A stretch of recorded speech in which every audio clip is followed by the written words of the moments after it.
Good evening, I'm Taylor Thomas with a CTV News update. It was a scary scene earlier this morning in Montgomery County as crews rushed to rescue two people trapped in a plane that crashed into power lines. Take a look at this video. Officials say a small plane crashed into a Pepco power transmission tower and lines yesterday evening. This all happened near Goshen Road and Rothbury Drive in Gaithersburg. The crash knocked out power to 85,000 residents. It took crews several hours to get the pilot and the passenger out of the plane. As you know, we have two people that we transported to a local trauma center. Both of those folks, the condition has improved.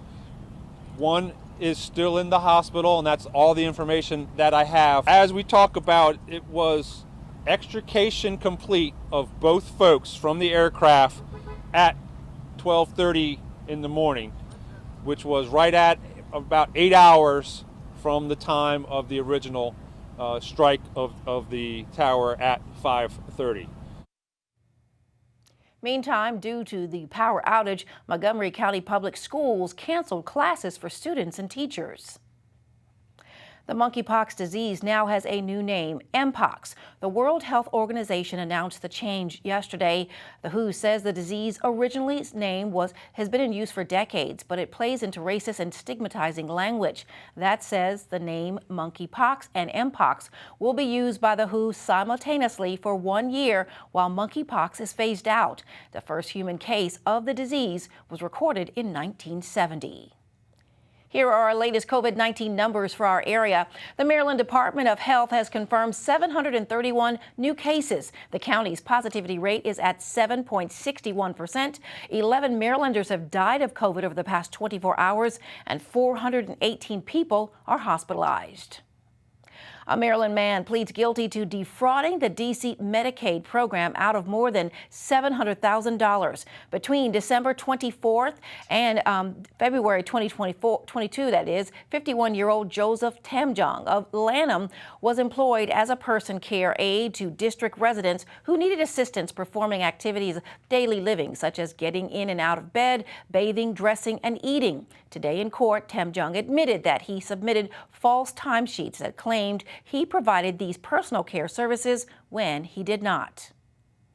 Drivers using Maryland toll roads have just 2 days left to take advantage of the Easy Pass grace period, because at 11:59 p.m. on November 30th, it will cease to exist. Since February, the Maryland Transportation Authority has been waiving civil penalties and referrals to collections. To check to see if you have an outstanding toll debt, visit driveeasymd.com. The agency will resume civil penalties, collections, and vehicle registration suspension enforcement on December 1st. You're watching CTV News. I'm Taylor Thomas. Back in a moment.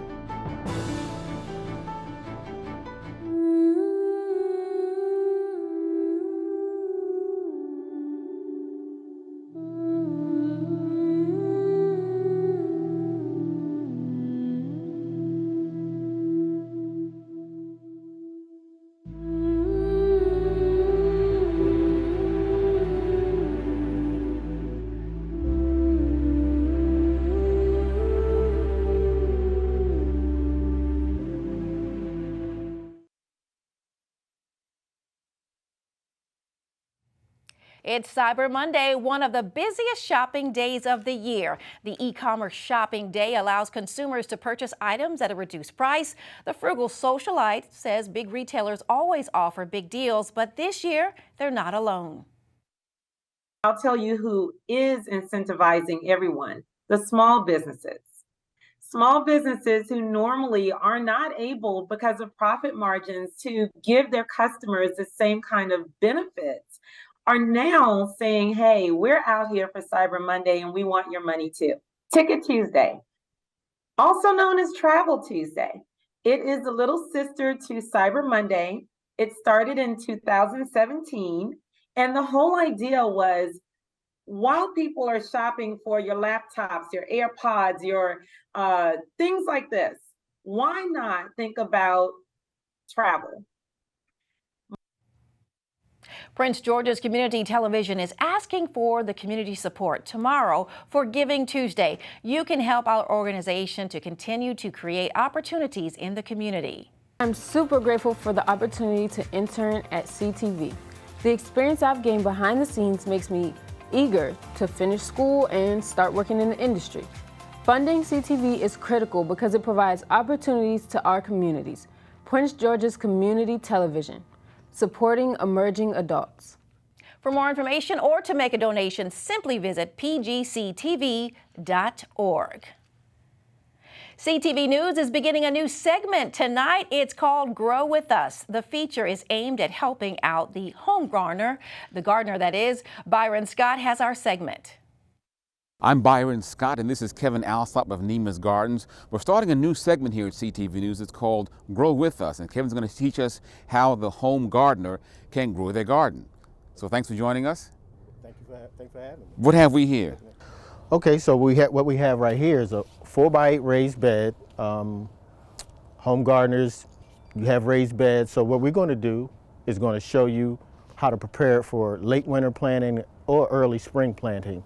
So we're going to prepare the bed. I'm just wetting it up with that compost tea. And in this compost tea, it has all kinds of microbes and bacteria in it. And it's just going to charge the soil. I'm just really charging the soil. So now that you've done this with the compost tea, what's the next step? Put this on top. Yeah, so and what does that do? Well, what it does is the microorganisms in the soil love paper. They love paper. Shredded paper, newspaper. So what's the next step? The next step is I'll come back again and I'll wet the paper down. You know, ideally we would have more paper, but Byron didn't bring me none, so. This is going to break down. These microbes, microorganisms, and insects that's operating in this soil, they're going to start chomping on this. This is going to be their food for the winter. So we're feeding the microbes in the soil, and I'm wetting it down with compost tea. If you don't have compost tea, just regular water. So what I do now is, if you have some leaves, you know, leaves in your garden. Now, if you're getting your garden sprayed and stuff like that, then you don't want to use those leaves. But if you have some leaves, you can throw some leaves on top of this, and because the microbes, they're going to eat that too. And now you're putting on what now? Manure. Again, what you're doing here gets the garden ready for late winter planting. And what are we going to plant here? Or what could you plant in terms of late winter planting? Well, we're going to do what we'll call cold season crops, such as you can do kales, collards, any leafy, most leafy greens, lettuces, root crops, beets, radishes, onions. Spring, good time to start your spring onions. See, we plant late winter, and so you get an early harvest in spring. So then this goes on top here? Yep. So if a viewer wants tips on how to maintain their garden, can they email you? Definitely. What's the address? Email me at info@nemasgardens.com. That's info, I-N-F-O, at Nemas, N-E-M-A-S, Gardens, Gardens.com. All right. Kevin Alsop, thank you very much. Thank you, Byron. All right. All right. Again, that email address is info@nemasgardens.com. A local high school pulled out a big win this weekend. Details right after the break. Dear Santa, I hope you are having a good day in the North Pole. Is it cold all the time there? Is that why your cheeks are so rosy? My mom says I'm a good helper, but you didn't come last year. Was my chimney broken? I just really hope this year when I wake up, I'm gonna see that you came to my house too. Wow. Donate and help the Marines deliver hope to a child in need.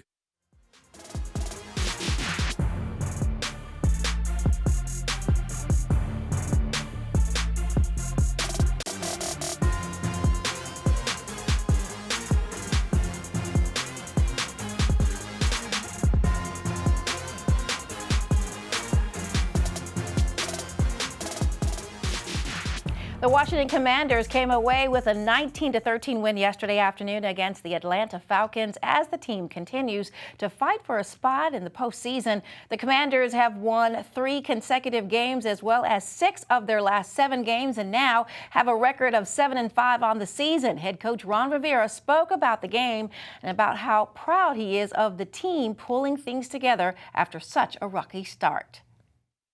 Very proud of them, just because the biggest thing that they've gotten to where they are right now is because, they believe in what they can do. Okay, there's a lot of negativity that we've tried to get past and we've tried to work past and just constantly trying to tell these guys it's what they can do. They're a good group of young men. They really are. They work hard. They rally around each other. They found a common bond and common thread, and that's to doing their job and being successful and winning. And they understand because it feels good, and they know they're more than capable. The Commanders face off against the New York Giants next Sunday. Even though the Commanders were able to come out with a win yesterday, there is still some controversy surrounding the team.